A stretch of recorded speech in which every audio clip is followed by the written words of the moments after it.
한국에 처음 발을 디딘 그날, 저는 그저 이곳에서 2달간 일만 하고 빨리 집으로 돌아가자는 생각뿐이었습니다. 하지만 한국에서 경험한 모든 것들이 제 예상과는 달랐습니다. 마크는 2 아이의 아버지이자 평범한 중년 직장인입니다. 미국의 한 IT 기업에서 중간 관리자 역할을 맡고 있던 그는 어느 날 회사에서 2달간 한국 지사로 출장을 가라는 명령을 받습니다. 평소 가족과의 시간이 가장 소중했던 그에게 한국 출장은 반갑지 않은 소식이었습니다. 가족과 떨어져 지내는 것도 부담스러웠고 한국에 대한 정보도 거의 없었기 때문이죠. 아이들과 아내를 공항에서 떠나보내며 마음이 착잡했어요. 아내는 금방 돌아오니까 걱정하지 마요라고 했지만 그저 빨리 일을 끝내고 집으로 돌아가고 싶었어요. 그 당시 한국에 대해 아는 건 거의 없었거든요. 그냥 IT 강국이라는 이미지 정도만 있었죠. 마크는 처음 한국에 도착했을 때 모든 것이 낯설게만 느껴졌습니다. 한글 간판과 익숙하지 않은 거리의 풍경,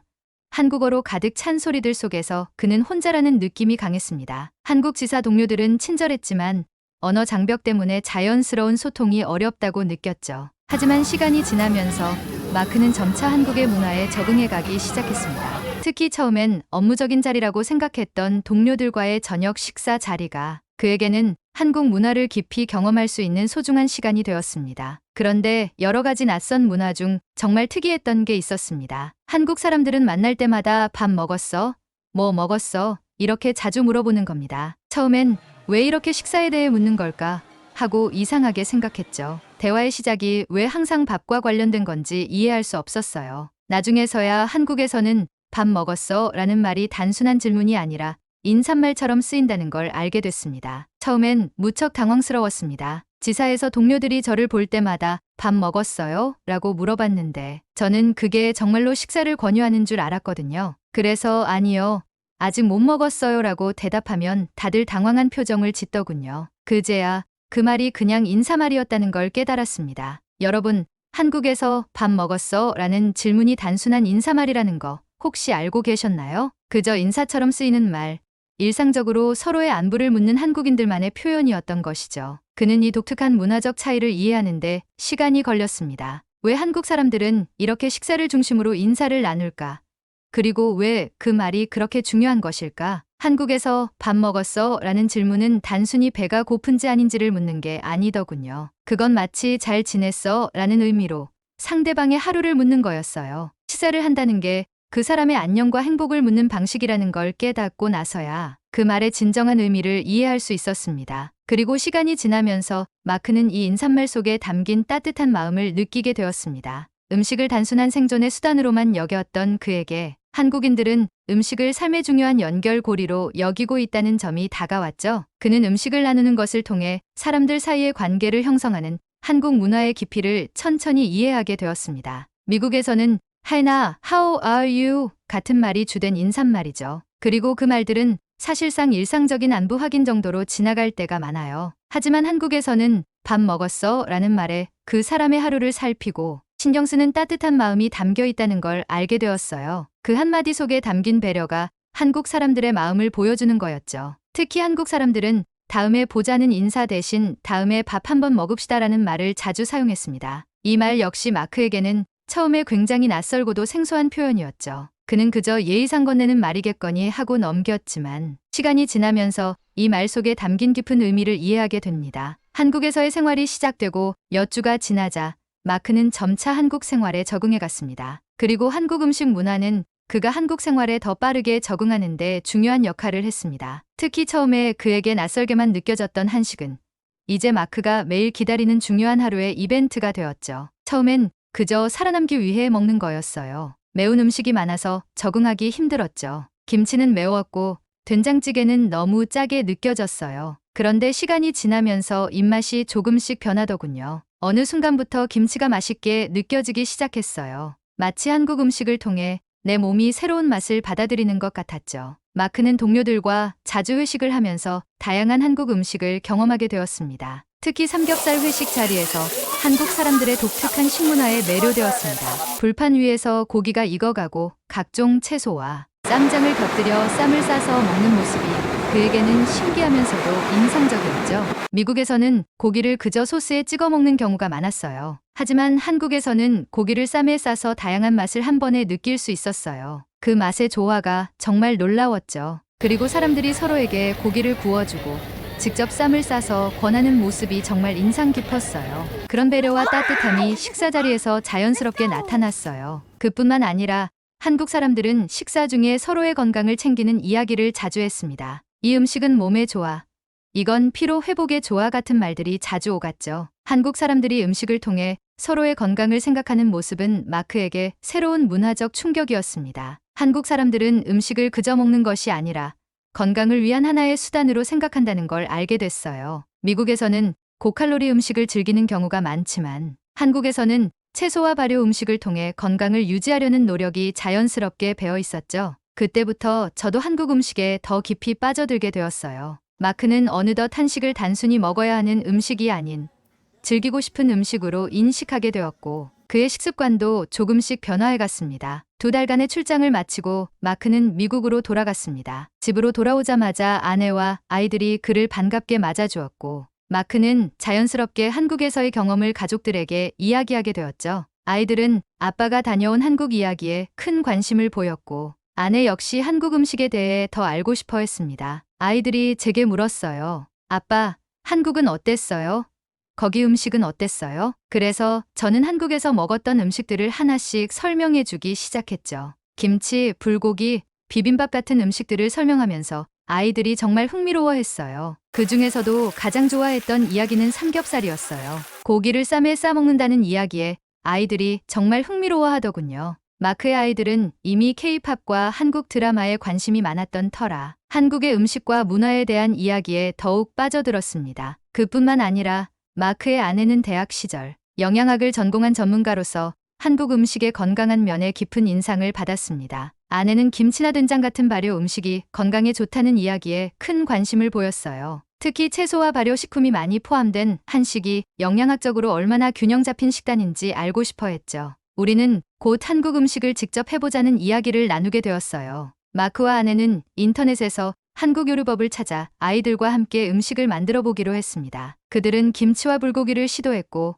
비빔밥도 만들어 보았습니다. 아내는 한국 음식이 미국에서 먹던 음식과는 달리 건강과 맛이 조화를 이루고 있다는 점에 감탄했습니다. 아내는 김치를 담그면서 그 발효 과정이 얼마나 과학적인지 깨닫게 되었어요. 그리고 우리는 불고기를 구워 먹으면서 그 달콤하고 짭짤한 맛에 아이들도 반하게 되었죠. 이 모든 과정이 우리 가족에게는 정말 새로운 경험이었어요. 한국 음식에 대한 가족들의 관심이 깊어지던 중 마크는 회사에서 한국 지사로 몇 년간 파견 근무할 직원을 모집한다는 소식을 듣게 되었습니다. 마크는 고민 끝에 가족들과 이 문제를 상의했고 아내와 아이들은 오히려 적극적으로 한국행을 지지했습니다. 아이들은 이미 한국 문화에 빠져 있었고 아내는 한국 음식에 대한 연구를 더 해보고 싶다고 말했어요. 그래서 우리는 결정을 내렸습니다. 한국으로 몇 년간 파견 근무를 가기로 한 거죠. 가족들이 한국에 도착하자 새로운 생활이 시작되었습니다. 낯선 환경에 적응하는 것이 쉽지 않았지만 시간이 지나면서 조금씩 한국 생활에 익숙해졌습니다. 특히 아내는 한국 음식에 대한 관심이 깊어졌습니다. 아내는 한국의 전통 시장을 자주 방문했습니다.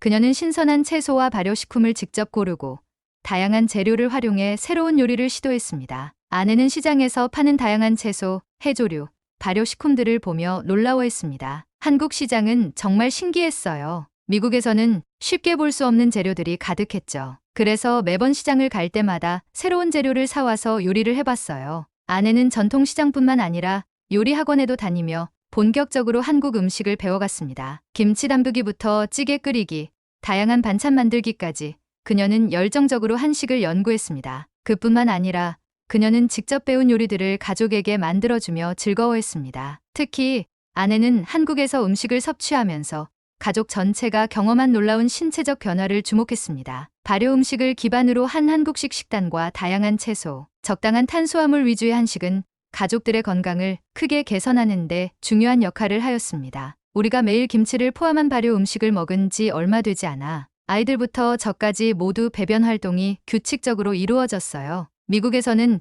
가끔 소화불량이나 변비로 고생하던 날들이 많았는데 한국 음식은 그런 문제를 자연스럽게 해결해 주었죠. 매일 김치, 된장찌개, 나물 반찬을 먹다 보니 장 건강이 훨씬 좋아졌고 몸이 가벼워졌습니다. 한국에서의 식습관은 가족의 식생활을 완전히 바꿔놓았습니다. 특히 고칼로리와 고지방 음식을 자주 먹던 미국식 식단과는 달리 한국 음식은 영양이 풍부하면서도 칼로리가 비교적 낮았고 이는 가족 모두에게 긍정적인 영향을 미쳤습니다. 미국에서는 흔히 패스트푸드, 피자, 햄버거 같은 고지방 음식들을 자주 먹었어요. 바쁘게 생활하다 보니 쉽게 접할 수 있는 그런 음식들로 끼니를 때우곤 했죠. 그런데 그런 음식을 먹으면 언제나 속이 더부룩하고 먹고 나면 피로감이 몰려오는 일이 많았어요. 하지만 한국에서는 매일 신선한 재료로 만든 음식을 먹게 되니 몸이 점점 더 가벼워졌습니다. 아내는 한국 음식이 단순히 맛뿐만 아니라 영양학적으로 매우 균형 잡혀 있다는 사실에 감탄했습니다. 한국 음식은 다양한 식재료를 통해 몸에 필요한 비타민과 미네랄을 공급하며 특히 채소와 발효 음식을 통해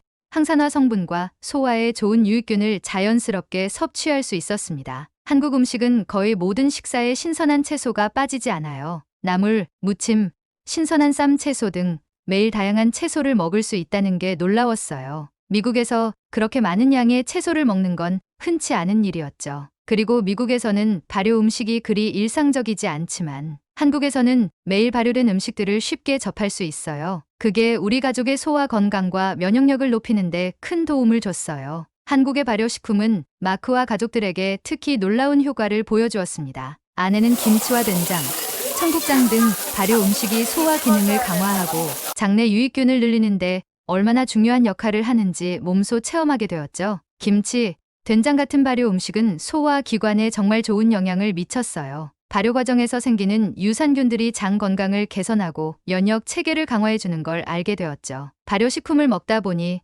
가족 모두가 몸속이 깨끗해진 기분이 들었어요. 미국에서는 가공식품과 기름진 음식을 많이 먹다 보니 배가 자주 더부룩하고 소화가 잘 안 되곤 했는데 한국에서는 그런 불편함이 거의 사라졌어요. 한국 음식을 섭취하면서 느낀 변화는 그저 소화 문제를 해결한 데 그치지 않았습니다. 가족들의 전반적인 건강 상태도 눈에 띄게 개선되었습니다. 아내는 가족 모두의 체중이 자연스럽게 안정되고 피로감이 줄어들며 활력이 넘치게 된 것을 보며 한식의 건강 효과를 체감했습니다. 우리 모두가 한식으로 식습관을 바꾸고 나서 체중이 안정되었어요. 사실 이전에는 패스트푸드나 고열량 음식을 자주 먹었을 때 체중이 쉽게 증가하곤 했죠. 하지만 한국에서는 자연스럽게 적당한 칼로리와 균형 잡힌 영양을 섭취하게 되다 보니 몸이 가벼워졌고 에너지가 넘쳤어요. 아침에 일어나기가 훨씬 쉬워졌고 아이들 역시 학교에서 더 활기차게 지낼 수 있었죠. 한국 음식을 통해 체중뿐 아니라 피부 상태도 크게 개선되었습니다. 한국 음식은 신선한 채소와 항산화 성분이 풍부해 피부 건강에도 좋은 영향을 미쳤습니다. 특히 발효 음식과 해조류가 포함된 식단은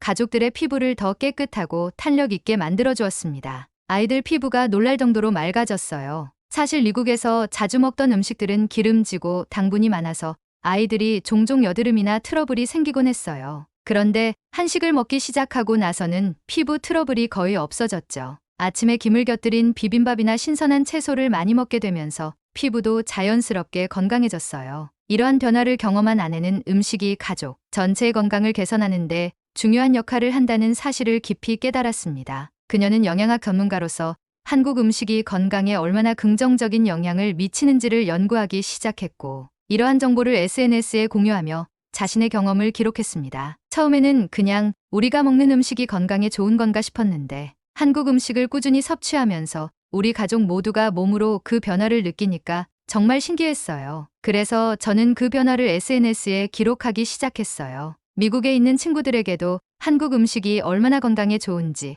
우리가 겪은 신체적 변화를 보여주기 위해서였죠. 많은 사람들이 한국 음식에 관심을 보였고 함께 해보겠다는 사람들도 늘어났어요. 특히 미국 친구들은 한식이 어떻게 영양학적으로 균형 잡힌지 그리고 그들이 먹고 있는 가공식품과는 얼마나 다른지에 대해 많은 질문을 던졌습니다. 아내는 그들에게 발효식품의 중요성과 신선한 재료를 사용하는 한국 식단의 가치를 설명했습니다. 많은 친구들이 어떻게 그렇게 살도 빠지고 건강을 유지하게 됐냐고 묻더군요. 그래서 저는 김치와 된장 같은 발효 음식의 중요성을 설명했어요. 발효 음식이 장 건강을 개선하고 면역력을 높이는데 어떤 도움을 주는지, 또 한식이 신선한 재료로 만들어져 얼마나 몸에 좋은지를 자세히 말해줬죠. 친구들은 김치나 비빔밥 같은 한국 음식을 직접 해보고 싶다며 저에게 요리법도 물어봤어요. 아내는 이러한 과정을 통해 한국 음식이 미국 음식과는 다르게 자연스럽게 건강을 챙길 수 있는 식문화라는 점을 확신하게 되었습니다. 미국에서 주로 접하던 고칼로리,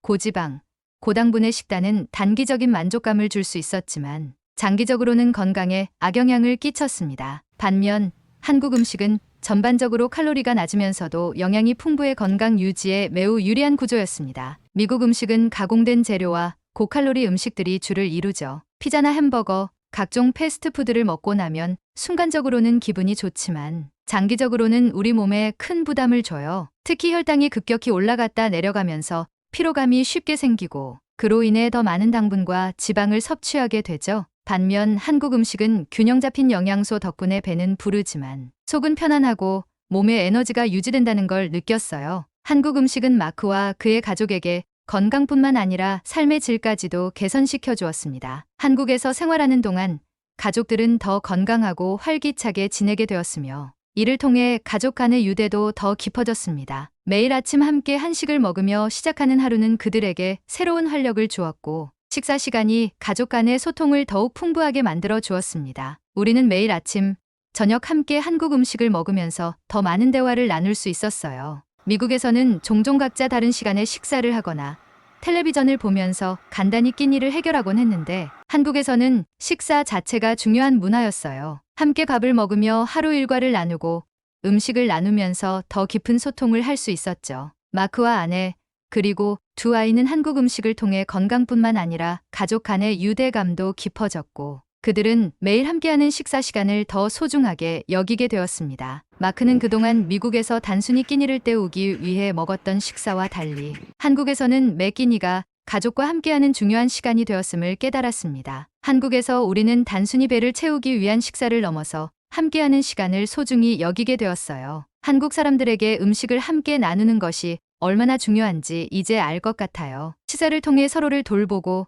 소통하며 더 끈끈한 관계를 만들 수 있다는 걸 깨달았죠. 이건 단순한 식사가 아니었어요. 그야말로 우리 가족을 더 건강하고 행복하게 만들어주는 경험이었어요. 마크는 이제 한국 음식이 단순한 한 끼 이상의 의미를 가진다고 생각하게 되었습니다. 그에게 한국 음식은 건강과 행복을 주는 동시에 가족 간의 소중한 유대감을 만들어주는 매개체가 되었습니다. 한국으로의 파견 근무는 마크와 그의 가족에게 단순한 해외 생활 이상의 특별한 경험이 되었습니다. 그들은 한국 음식을 통해 건강을 개선하고 더 나아가 가족 간의 소중한 시간을 함께 나누며 삶의 질을 높일 수 있었습니다. 특히 아내는 영양학 전문가로서 한국 음식의 가치를 새롭게 발견했고 이를 통해 가족들의 신체적, 정신적 건강이 모두 개선되는 과정을 몸소 경험했습니다. 한국 음식은 단순히 먹는 것이 아니라 우리에게 건강과 행복을 선물해 주었어요. 이제는 미국에 돌아가도 한국 음식 없이는 하루를 보내기 어려울 것 같아요. 우리의 삶을 이렇게 긍정적으로 바꿔준 한식에 대해 정말 감사하게 생각해요.